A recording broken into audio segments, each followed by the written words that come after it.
Tapos ito guys yung bago naming sprayer, sinet na ng asawa ko. Para pag nakapasok na siya sa bukid, mag-i-spray siya ng mga trigo na tinanim namin last year. Ayan. Tapos itong fertilizer spreader. Ayan, bago kami magtanim ng sibuyas o mga pananim namin sa bukid, naglalagay muna kami ng fertilizer bago kami magtanim. Tapos ito yung sprayer namin na bago, 6,000 liter po ang laman. Tapos may isa pa kaming maliit na sprayer pang 1,300 liter naman. Yan, bali dalawang sprayer yung ginagamit namin.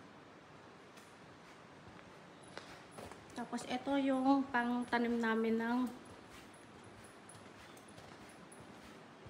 sibuyas.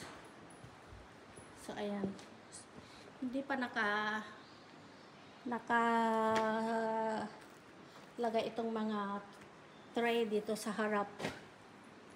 Tapos yung isang machine naman namin, pina-check up pa. So, nasa kubota. Inaayos pa bago kami magtanim. Yan. Tapos, ito naman yung speed harrow sonic namin. Pang rotary. Yan.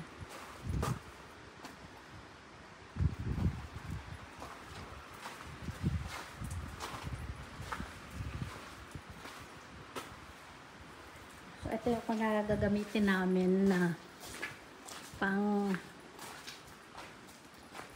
araro sa bukid.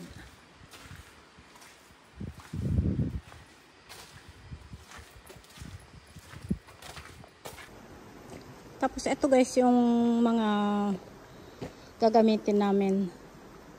Naka-ready na. So ito yung subsoil. Ayan. Subsoil na dalawa. Ayan. So ito yung Grand Max 90.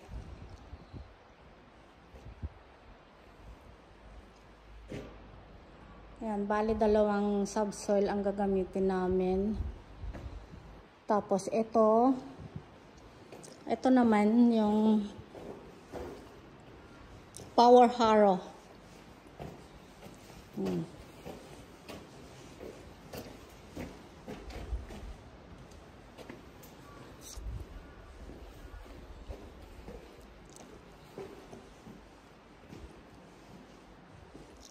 So ito yung 90. Ito yung 90. Tapos ito yung 110 saka M7.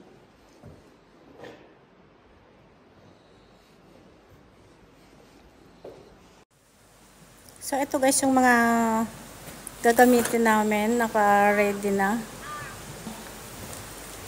Ito yung power harrow saka dalawang subsoil ang gagamitin namin.